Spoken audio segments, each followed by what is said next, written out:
Hello Year 12, I hope you're enjoying this, your holiday or your working holiday as I like to call it. Human resources, kicking us off. Managing an organisation's workforce.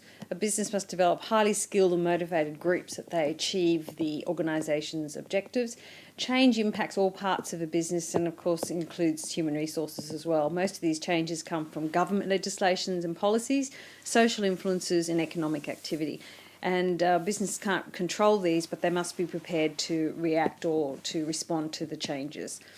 Much of the employment relationship, which is what HR is all about, is regulated through government.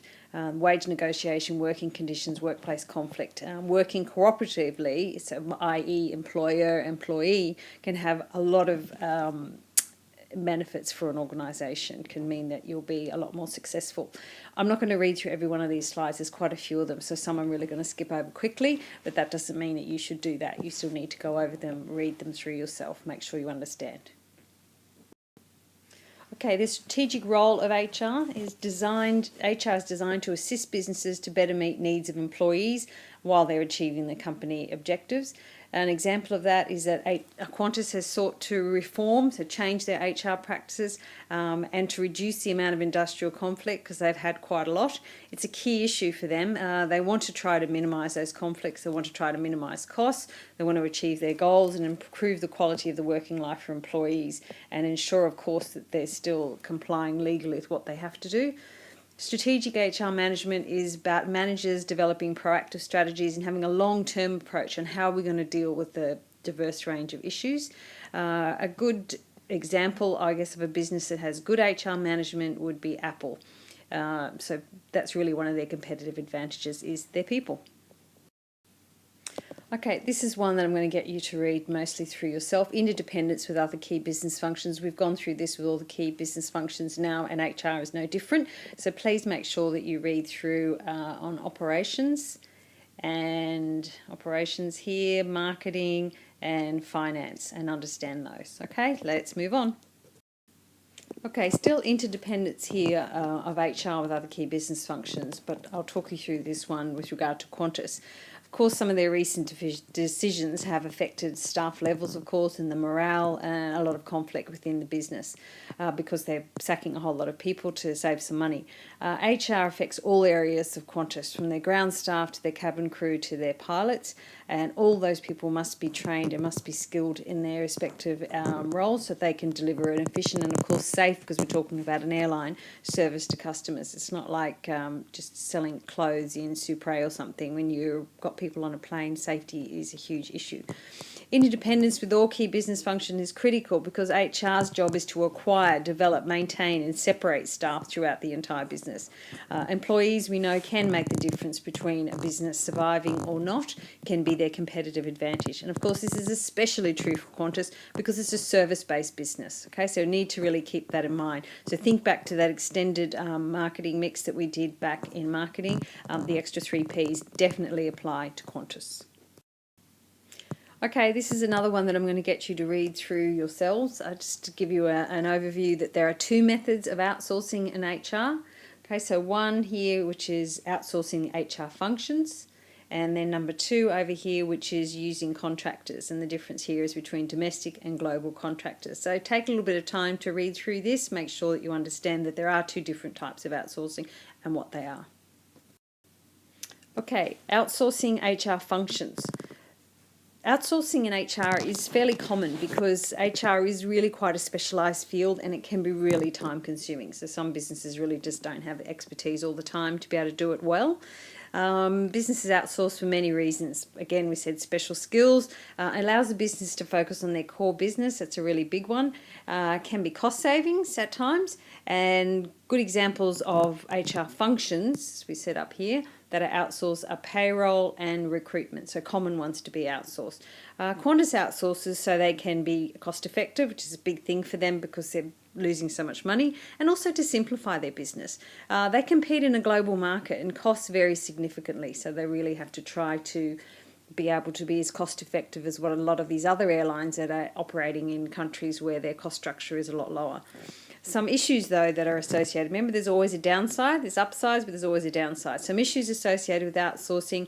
There can be a lack of understanding of key aspects of the business from the outsourcing company. They may not understand your culture very well. You still have to maintain your key relationships, so that can still take some time.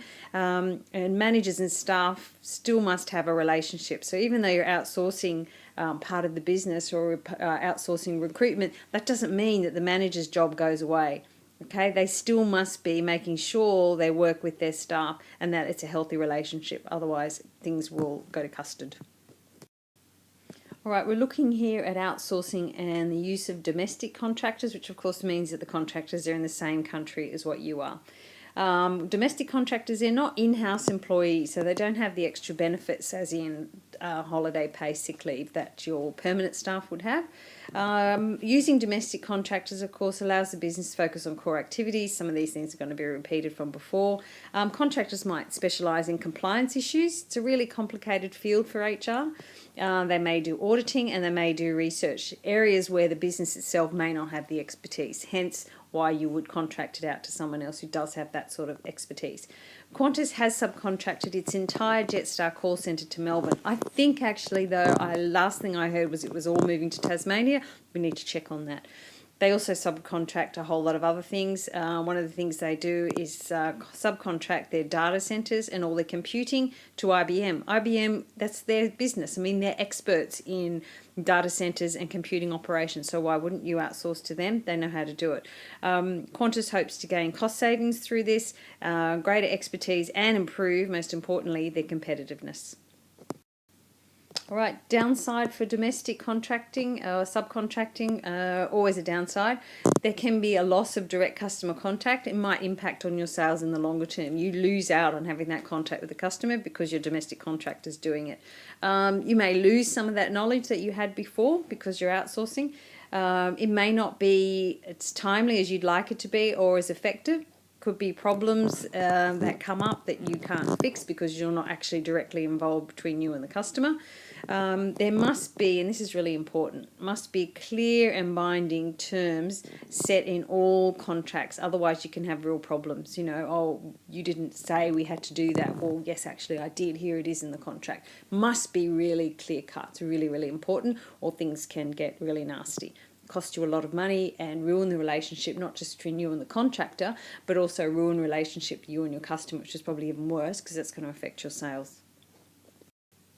Okay, here now we're looking at outsourcing again, but now we're looking at global subcontractors. So this is, of course, contractors that are in another country. There are two types of global subcontracting. The first one is process, so meaning recruitment, payroll, customer complaints. These are pretty basic. There's nothing too complicated about the process type contracting arrangements, but these project contracting is really quite high order. Things like intellectual property, strategic business knowledge, there's a lot greater risk there. So you'd have to really have an ironclad agreement with them and make sure they actually understood what they were having to do. So process, pretty low order type things that you're outsourcing. Project, really high order. You must be really careful with that sort of relationship. Who's going to do the outsourcing? Is it going to actually fulfill your business needs? Firms that are under pressure from global competition have turned to offshore contractors, and we've all heard and seen about this. India and the Philippines are big places where they send especially call centres. Some businesses use outsourcing as a means to operate in a new market overseas before expanding further. So almost like as a test ground before they move in themselves, they might outsource first and then they might come in and actually take over. Okay, still with global outsourcing here. Now we're just looking at Qantas, and of course they use global subcontractors. They're a global company to reduce costs, to attain greater expertise and improve competitiveness. We've said all those things before. They've contracted some maintenance jobs to Singapore and New Zealand. They have a base in London, 400 flight attendants. That saves them quite a lot of money, $18 million, through rostering efficiencies and reduced accommodations and allowance costs. They outsource IT support and maintenance to two companies in India. India is quite good with IT support, and Qantas outsources its entire reservation system to a Munich-based company. Of course, again, though, we know there are risks to outsourcing. controlling the reliability and quality of the service, especially when it's overseas. You haven't got that access to exactly what's going on a day-by-day basis. There can, of course, be cultural differences, and this has become very evident with some businesses, especially if they have sent call centres overseas. Sometimes the customers complain because they're not getting the same level of service. So you have to balance that out against the money you're saving. If you upset your customers, they might stop doing business with you. And of course, there can also be security issues, there can be breaches of contract, and sometimes when you're outsourcing globally, you can have actually quite a high labour turnover, especially if you're not paying high rates of pay.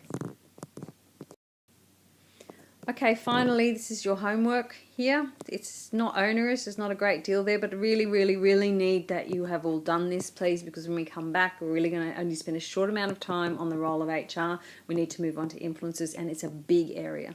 And as I said here, I really want you to have a read through just the summaries for key influences and just to answer these questions here. So the Virgin Blue one, and also answer these revision questions. I don't know why that's moving. And then there's just this question down the bottom, or this, not question, it's just a statement if you like, and I'd like you to have a read through it and just reflect on what actually are they talking about, what is it about. And that's all. I'm sorry if I've spoken too quickly. Maybe you might need to slow me down a bit. Anyway, I'll see you soon. Enjoy the rest of the holiday. Please, please make sure, though, that you are studying as well. Not long to go now. Bye.